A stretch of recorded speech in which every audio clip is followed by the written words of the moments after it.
Hi everyone, and welcome back to Investments with Sean. I know it's been a while since I posted a video, and I said I'll be doing some collaborations. I'm really pleased that we're going to be doing our first collaboration. We're actually going to be doing a bit of a series this coming month, and we're going to be talking about the Fair Credit Reporting Act. And today I have Deane of Blue Solutions 246. She's a business consultant. And I just wanted her to come and advise us a bit about the act, how it's going to impact us, how it impacts the financial landscape. And, Kim, I'm just going to go right ahead and ask you, what's your perspective of the act? What are three key takeaways maybe that you can give us? Okay, good evening, Sean. Thanks for having me today. Good evening, viewers. First, I want to start my discussion by saying that I find it quite significant to note that with the proclamation of the Fair Credit Reporting Act 2021, the Central Bank of Barbados will now play a greater role in the credit reporting process. So in terms of takeaways, under the Act, credit information providers are classified as financial institutions, insurance companies, credit unions. But what's interesting about this particular act, it goes on to further state that the central bank may be in the public's interest or by notice designate and list other companies now to be part of the credit platform.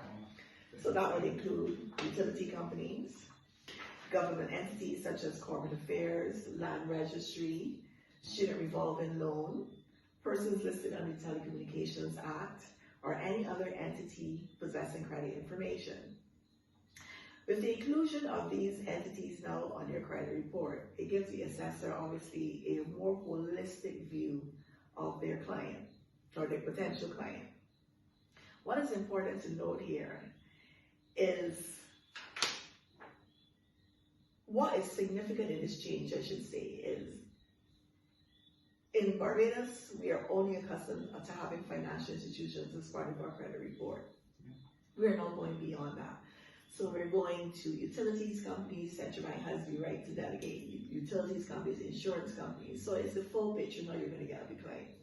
So for example, you might have Sean, who has loans at the banking institution. Sean is paying his loans. Sean is targeting the payment of his utilities. Sean is targeting the payment of his insurance policies and premiums. Obviously, it's not clearly identified within the act, but I am assuming that there would have to be some sort of weighted system involved, because obviously you cannot assess the non-payment of a loan in the same way that you would assess the late payment of a utility bill.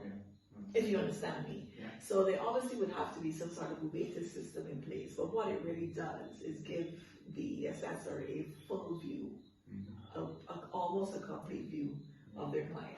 I think, the act sounds very comprehensive, much more than I knew it could do. I think that's very, very interesting. It's something, kind of like what we hear about in North America. Putting us in like having a credit score and so on. It's something that I think we have to become a little bit more aware of, so I'm very glad that we are doing this session, because yes, I know there's an investment platform, but I mean, if we don't have our credit in check, then there's no way that we can then invest from there.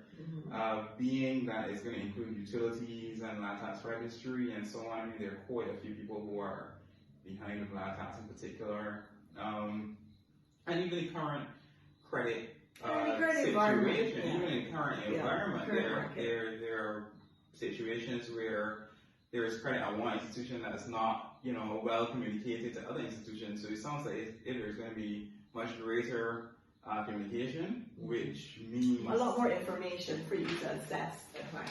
But understand too now that with that, there's another side to that coin. So obviously, if you're going to have utilities, if you're going to have banking institutions, credit unions, corporate affairs, every entity that extends credit are going to be reporting into the Bureau. You must understand then that the credit report now will be used by a greater number of persons in terms of assessing a client. So for example, it can be used for an application for credit. It can be utilized for a guarantor. If you're a standing guarantor for a loan, credit report on guarantor is most probably going to be required going forward. It's going to be utilized in the collection of debt. entering into new or renewal of tenancy agreements, underwriting of insurance. As you can appreciate, these all are persons who would have or establish credit terms with their clients. And it can also be used as a pre-employment check. And especially in instances where the position entails a significant financial responsibility. And that is definitely going to be a game changer in this market. It can be utilized too for periodic portfolio monitoring or for really any other purposes prescribed under the Act. And this is something that we all need to be mindful of, especially in this current environment. With COVID, there's been significant loss of jobs, loss of lives, as we would know, unfortunately. But one thing that is, one of the good things that has come out of COVID is that financial institutions are willing to work with their clients.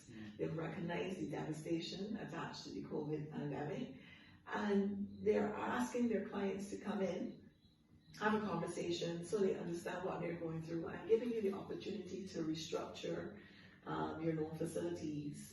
With this impending act, I personally have been recommending all my clients to take this opportunity to go in, chat with your bankers, have your facilities reassessed to ensure that you are in a position to comfortably repay your debt based on your current circumstance. And why that is important, you must understand that the key factors and the key drivers for a credit report obviously would be a facility, the amount, the repayment period, and the monthly installment. So if you're having challenges meeting your monthly installment, the credit report doesn't have all the information, the backstory. You know, Sean lost his job, only one income in the house. You know, they still want to make their payments, but they're getting help from families.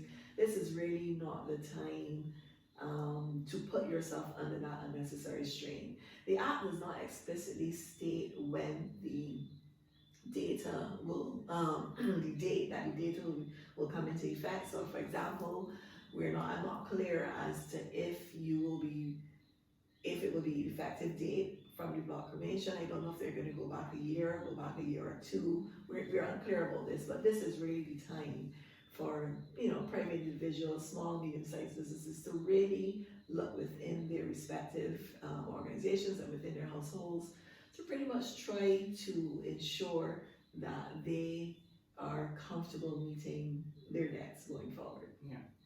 I mean, that's very interesting. And I mean, bringing it back again to the investment side of it, there's two sides of the coin here that I'm hearing because, I mean, for me, okay, as an investor, this credit bureau sounds like, okay, a financial institution may have better information, and when I'm looking to invest in that institution, then they may have better credits on their books, so I may be more comfortable investing. But then on the personal side of things, it means we really have to have our house in order to be able to invest, to be able to have, that capital, that access to future capital to invest. You're actually in a very low interest rate environment now. So I'm suggesting that, if people have access to capital, that they use it to invest. But if you don't have your credit, in line if you have high interest debt, then investing would not be preferred at this time. And you won't have those opportunities then to invest. So, I mean, this is very interesting. It impacts us as investors and as individuals.